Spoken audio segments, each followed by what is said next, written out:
O que faz um bom azeite? Sabe como escolher? Venha descobrir e explorar este produto tão importante da nossa gastronomia na Escola do Gosto. Dia 25 de novembro no Porto, venha provar e aprender com Ana Carrilho, Edgardo Pacheco e o chefe André Cabrita. Os lugares são limitados. Inscreva-se já em público.pt. Este é o Poder Público, a semana em debate pela secção de política do Público. David Santiago. São José Almeida. Sónia Sapage. Eu sou Helena Pereira e estamos no último dia de campanha eleitoral. É, pois, hora de balanço, hora de olhar com atenção para a recente sondagem da Católica para o Público, RTP e Antena 1, que mostra que o PS está à frente com 36%, mas ainda dentro do chamado intervalo técnico de empate com o PSD, portanto está tudo em aberto. O terceiro lugar tanto pode ser ocupado pela Iniciativa Liberal, pelo Bloco de Esquerda ou pelo Chega. Portanto, David, começo por ti. Que dados é que destacas desta sondagem? Chamo também a atenção para que hoje o Expresso e a SIC têm também uma sondagem com valores muito semelhantes. A chave pode estar nos indecisos?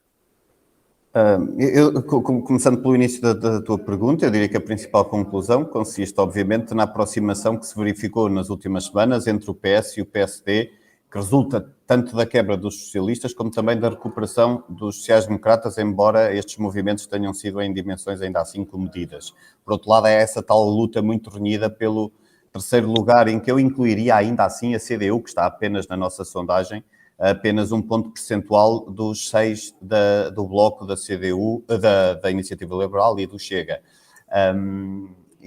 Eu estive aqui só a apontar alguns números da evolução da nossa sondagem nas últimas semanas e nós vemos que, antes do arranque da campanha, o PS tinha 39% e o PSD descia para os 30%. Isto já na sequência dos debates, talvez até um efeito positivo do discurso do António Costa pelo voto útil, pela responsabilização da esquerda pelo chumbo do orçamento e até por se apresentar como um primeiro-ministro experimentado, o que garantia, digamos assim, alguma estabilidade na governação. Depois, com a campanha eleitoral em pleno andamento, o PS acaba por recuar 2 pontos para 37 e o PSD sobe 3 para 33. Isto numa altura em que o PS tinha pedido a maioria absoluta, o que poderá tê-lo penalizado, não sabemos, não é? Mas agora, nesta sondagem que nós publicamos hoje na edição do papel e que foi divulgada ontem ao início da noite, o PS acaba por recuar só mais um ponto, portanto, mantém-se, e o PSD mantém-se estável, o que significa que os partidos estão separados por 3 pontos e lá está o tal empate técnico. Além de que há outro dado interessante nesta sondagem que eu queria destacar, que é o facto de, face à semana passada, o PS estar a ir buscar menos votos a eleitores que em 2019 votaram no Bloco de Esquerda. Eu diria que isto, pode haver várias leituras, mas poderá também evidenciar aqui algum efeito positivo do ajuste da estratégia do Bloco, que quando a Catarina Martins desafiou o António Costa para uma reunião logo no dia 31 de janeiro, porque o Bloco, antes disso, estava a perder muitos eleitores na nossa sondagem para o PS. Eu concluiria que esta evolução nas sondagens mostra, sobretudo, que foi uma campanha, eu sei que provavelmente a seguir vamos falar sobre isso, mas é uma campanha que correu muito mal ao PS. O que eu diria que também não é novidade para António Costa, que já em 2015 alienou uma vantagem confortável com que tinha partido para as eleições.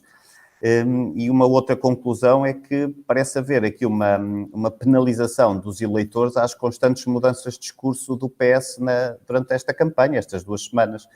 Passou da maioria reforçada à maioria absoluta, da hostilização aos ex-parceiros da Geringonça e ao PSD, à abertura para negociar diploma a diploma estilo governação Guterres, da simpatia pela eco-Geringonça com o PAN e o LIVRE, às críticas que depois teceu aos programas destes 2 partidos, e o António Costa acaba por ignorar aquilo que vem nos livros sobre o que deve ser comunicação política e, sobretudo, comunicação em campanha eleitoral, que é, em vez de adotar um discurso conciso, claro e clarificador, andou a zigue-zaguear e a adaptar a mensagem àquilo que as sondagens e o sentimento da rua lhe pareciam pedir.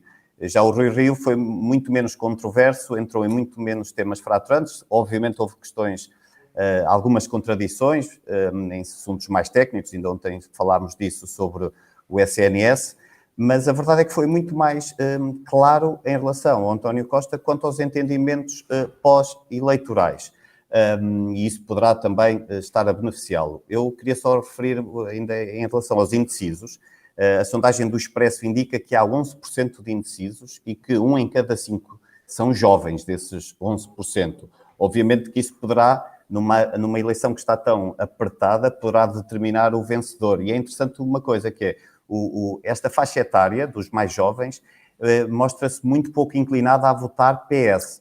E eu queria aqui são sempre os que mais se abstêm também, são sempre também os que mais se abstêm. Sim, está bem. Mas, por outro lado, é verdade, portanto, há aqui uma coisa que pode jogar a favor do PS e outra contra, pelo facto de se absterem. Mas nós devemos, na minha opinião, somar a isto a questão dos cerca de 1,2 milhões de pessoas que estão neste momento em isolamento, e se admitirmos que boa parte dela, ou pelo menos uma parte significativa, é uma população mais idosa, e esta é uma faixa etária em que o PS é muito forte, é o partido mais forte nesta faixa etária, e é a faixa etária onde o PS é mesmo mais forte, face a todas as outras.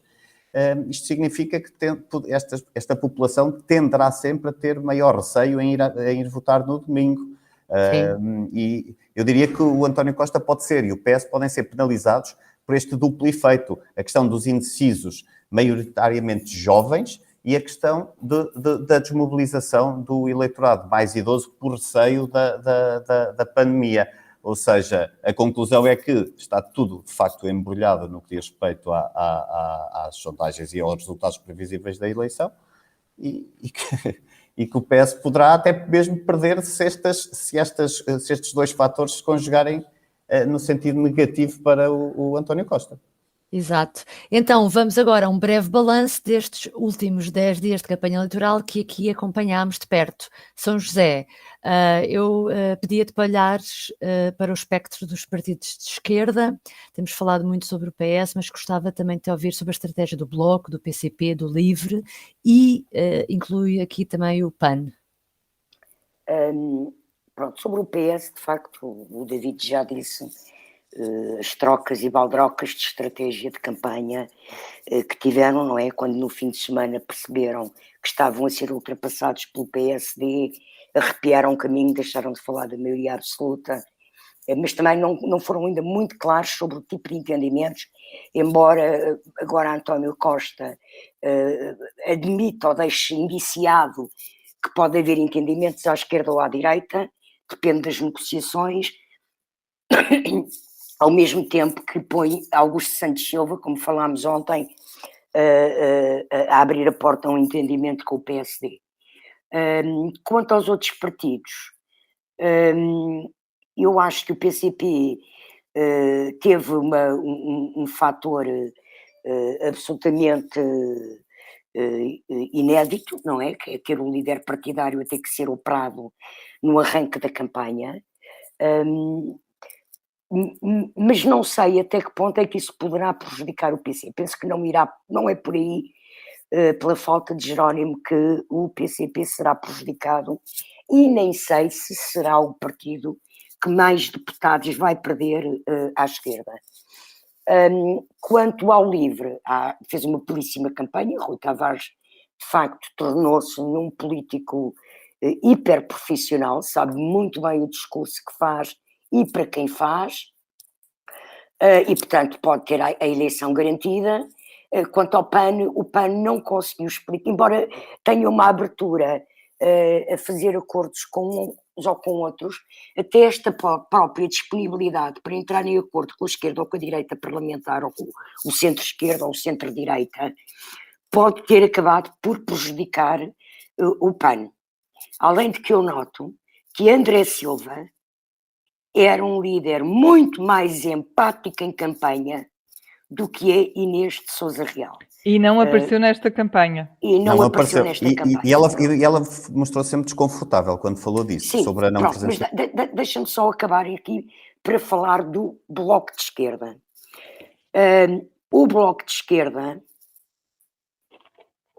esteve mal, depois esteve bem e depois esteve outra vez mal. Não é? Vou passar a explicar. O Bloco de Esquerda começa a campanha com a Catarina Martins, primeiro muito bem nos debates, porque com um ar muito cordato e muito tranquilo. Depois, na primeira semana de campanha, tem uma atitude perante o PS de agressividade, No fim de semana lança o desafio do convite para a reunião dia 31, que de facto, como o David disse, pode ter capitalizado votos, mas ela ontem veio dizer que tem que haver um acordo escrito para apoiar um governo do PS. Portanto, está de novo a estreitar um caminho de diálogo e de entendimento. E eu não sei, de facto, eu acho que a campanha à esquerda, elas foram todas péssimas. Todas, aliás, eu acho que toda esta campanha eleitoral foi péssima, mas particularmente à esquerda foi muito má.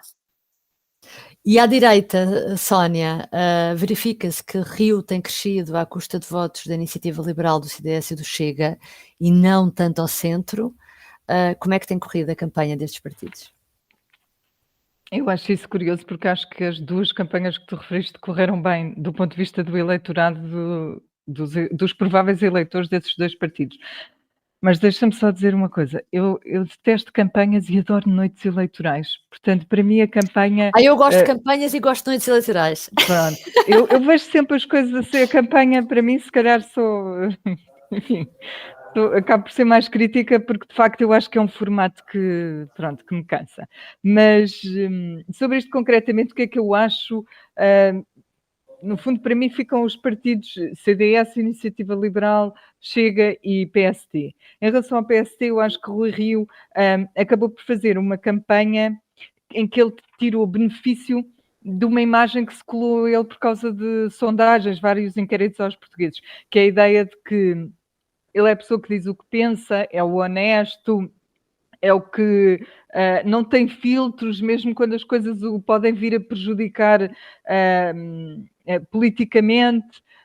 Pronto, e ele colou muito, mais do que debater ideias, mais do que debater o que é que o PSD quer fazer no futuro. Ele usou muito este trunfo e ele fez com que isto fosse uma coisa muito importante na sua campanha por oposição, porque usou depois a estratégia de se opor a António Costa e de passar sempre a mensagem de que o António Costa é o tipo das maroscas, é o que trunca vídeos e usa a desinformação contra o adversário, é aquele para quem vale tudo, desde que seja para ganhar. Ele jogou um bocadinho isto, em vez de ser a polarização entre a mensagem do PSD e a mensagem do PS, ele usou muito esta polarização mais pessoal, porque acha que pode ganhar com isso, e a verdade é que em relação aos resultados que o PSD teve em 2019, as sondagens dão-lhe quase mais 6 pontos, portanto, não há dúvida de que a campanha chegou a alguém, seja à custa da Iniciativa Liberal, do Chega, seja de quem for. Pronto, em relação a isto, encerro o PSD aqui. Em relação ao CDS, só posso dizer que Francisco Rodrigues dos Santos foi muito, muito, muito esforçado no contacto com a população. Eu vi-o dançar, eu vi-o abraçar e dar, enfim, conversar muito com violando as regras, nos mercados. Violando as regras sanitárias muitas vezes, não é? Mas ele mostrou que tem jeito. Mas ele mostrou que tem jeito para a rua, atenção, ele tem esse... Eu acho que ele fez tudo o que estava ao seu alcance verdadeiramente para conquistar o eleitorado. Agora, o eleitorado não pareceu querer dar-lhe resposta, porque isso nunca se refletiu, pelo menos nas sondagens, e o partido, tal como no início parecia estar a desaparecer, no fim da campanha parece estar a desaparecer, portanto não houve praticamente evolução nenhuma. No extremo oposto está a Iniciativa Liberal, por exemplo, que começou a campanha muito mais fragilizada, ou mais frágil no resultado, e acaba praticamente em terceiro lugar. É assim que dão, empatada, mas é aí que a dá a sondagem do Expresso e da SIC e também a nossa bastante, sondagem. Sim. A crescer muito. Eu acho que a Iniciativa Liberal e o Chega fizeram campanhas muitíssimo afinadas com os seus potenciais eleitores. O João Coutinho de Figueiredo, concorde-se ou não com a sua mensagem, foi muito eficaz a passar a ideia de que o liberalismo faz falta, aquela frase que ele repete indefinidamente, e André Ventura foi muito eficaz a assumir-se como aquele que todos espezinham, mas o que no fim vai ter a chave da governação. e isso correu-lhe muito bem e conseguiu outra coisa, conseguiu que os seus temas, o seu nome, o seu partido estivessem sempre nos discursos dos adversários, na campanha do Bloco, no debate de António Costa ou de Catarina Martins, enfim, acho que ele conseguiu marcar a campanha dos outros e isso é mais do que ele próprio podia pedir. Portanto, é o meu balanço. Então hoje ficamos por aqui, voltamos no domingo para apreciar os resultados eleitorais. Até lá e não se esqueça de votar.